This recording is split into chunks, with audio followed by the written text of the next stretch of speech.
আসসালামু আলাইকুম everyone, Ruma cooking হাউসে সবাইকে আবার আমন্ত্রণ জানাই। ফুটন্ত গরম দুধে দিয়ে দেন ময়দা। হ্যাঁ বন্ধুরা, ফুটন্ত গরম দুধে ময়দা দিয়ে এত চমৎকার স্বাদের রেসিপি হয়, দেখলে চমকে যাবেন। আর বারবার এই রেসিপিটা কম খরচে বানিয়ে সবাইকে খুশি করতে পারবেন। এই রেসিপিটা বানানোর জন্য আমি এখানে নিয়ে নিচ্ছি 4 টেবিল চামচ ময়দা। আপনারা চাইলে ময়দাটা কম বেশি করে নিতে পারেন, আর ময়দা না থাকলে আটা দিয়েও করা যাবে এই রেসিপিটা। চুলোয় একটি কড়াই বসিয়ে দিয়েছি, তাতে 2 টেবিল চামচের মতো ঘি দিয়ে দিলাম আর দিয়ে দিচ্ছি ময়দা। এই ময়দাটা ভাজার জন্য চুলোটা একদম লো ফ্লেমে রেখে ভাজতে হবে। তো এখন আমি ঘিয়ের সাথে ময়দাটা খুব ভালোভাবে ভেজে নিচ্ছি। ময়দাটা যত ভালোভাবে ভাজা হবে এই রেসিপিটা কিন্তু খেতে ততই মজা লাগবে। তো মিনিট 5 ধরে আমি এই ময়দাটা খুব ভালোভাবে ভেজে নিয়েছি।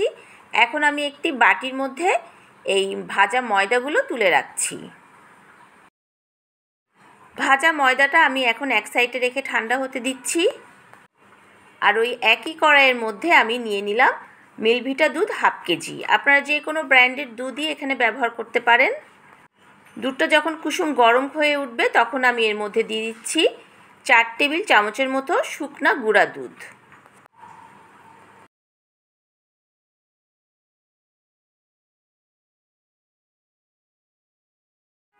এখন দিয়ে দিচ্ছি এর মধ্যে 1/4 কাপের মতো চিনি। আমি যেই মাপটা আপনাদের দেখাচ্ছি, ইনশাল্লাহ এই রকম মাপ দিয়ে যদি আপনারা বাসায় এই রেসিপিটা তৈরি করেন, অনেক সুন্দর একটি রেসিপি তৈরি হবে। আর এই দুধ আর চিনিটা খুব ভালোভাবে আমি ফুটিয়ে নিয়েছি 2-3 মিনিট ধরে, বেশ ঘন হয়ে গেছে। যখন এরকম ঘন হয়ে যাবে, আগে থেকে যে ময়দাটা আমি ভেজে রেখেছিলাম সেই ময়দাটা অল্প অল্প করে মিশিয়ে দিতে হবে।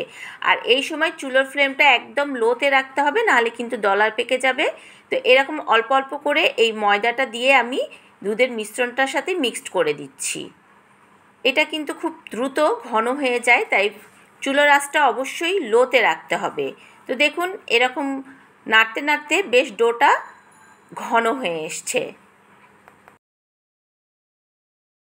এখন এর মধ্যে দিয়ে দেব কিছু কাঠবাদাম। যে কোনো বাদামই দেওয়া যাবে, আমি এখানে কিছু কাঠবাদাম এভাবে কুচি করে নিয়েছি। এটা এর সাথে খুব ভালোভাবে মিক্সড করে দিলাম। এখন দিয়ে দিচ্ছি এর মধ্যে 1/2 চা চামচের মতো এলাইচি গুঁড়া। এটা দিলে খুব সুন্দর একটা গন্ধ আসে। এই তো খুব ভালোভাবে মিক্সড করে দিয়ে দিয়েছি। এখন দিয়ে দিচ্ছি স্বাদ অনুযায়ী লবণ। যে কোনো মিষ্টি জিনিসে একটু লবণ দিলে কিন্তু খেতে দারুণ লাগে। দিয়ে দিচ্ছি 1 টেবিল চামচের মতো ঘি। এই ঘিটা খুব ভালোভাবে এই মিশ্রণের সাথে মিক্সড করে দিতে হবে। এভাবে নাড়তে নাড়তে যখন মিশ্রণটা এক জায়গায় চলে আসবে এবং হাঁড়িটা এরকম ক্লিন হয়ে যাবে, তখন বুঝে যেতে হবে আমার এই মিশ্রণটা রেডি। আপনারা দেখে বুঝতেই পাচ্ছেন আমার হাঁড়িটা একদম ক্লিন হয়ে গেছে। চুলাটা এখন অফ করে দিয়েছি। এদিকে আমি একটি বক্সের মধ্যে অল্প সামান্য ঘি নিয়ে আমি খুব ভালোভাবে মাখিয়ে দিচ্ছি। পুরাটা ময়দার মিশ্রণ আমি এই বাটির মধ্যে দিয়ে দিচ্ছি।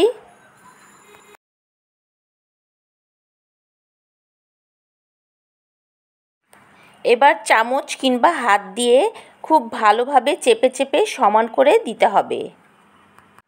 এতক্ষণে আপনারা বুঝতেই পেরেছেন আমি কী রেসিপি তৈরি করছি। আর আমার মতো আপনাদের হঠাৎ করে সন্দেশ খেতে মন চাইলে গরম দুধে ময়দা দিয়ে এইভাবেই সন্দেশ বানিয়ে রাখবেন আর ঠান্ডা করে তারপরে খাবেন। দেখবেন খেতে কত চমৎকার লাগবে, মনটাই ভরে যাবে। এই ময়দার সন্দেশগুলো এখন 1 ঘন্টার জন্য আমি ফ্রিজে রেখে দিচ্ছি।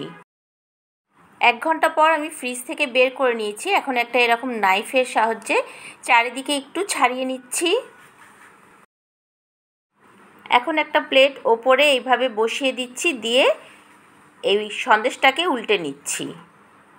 এই তো আমি প্লেটের মধ্যে নিয়ে নিলাম এই সন্দেশটাকে।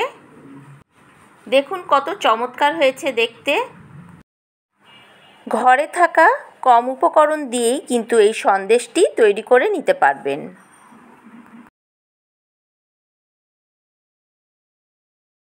তো এখন আমি একটি নাইফ দিয়ে সন্দেশটা সুন্দর করে কেটে নিচ্ছি। এই রেসিপিটা তৈরি করে আপনারা 1 সপ্তাহ পর্যন্ত ফ্রিজে রেখে খেতে পারবেন।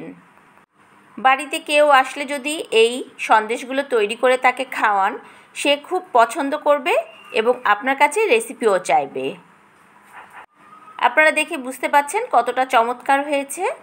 এখন আমি এর মধ্যে কিছু টুটি ফুটি দিয়ে সাজিয়ে দিচ্ছি। আপনারা চাইলে এর উপরেও বাদাম দিয়ে এই সন্দেশগুলোকে সাজিয়ে দিতে পারেন, দেখতে চমৎকার লাগবে।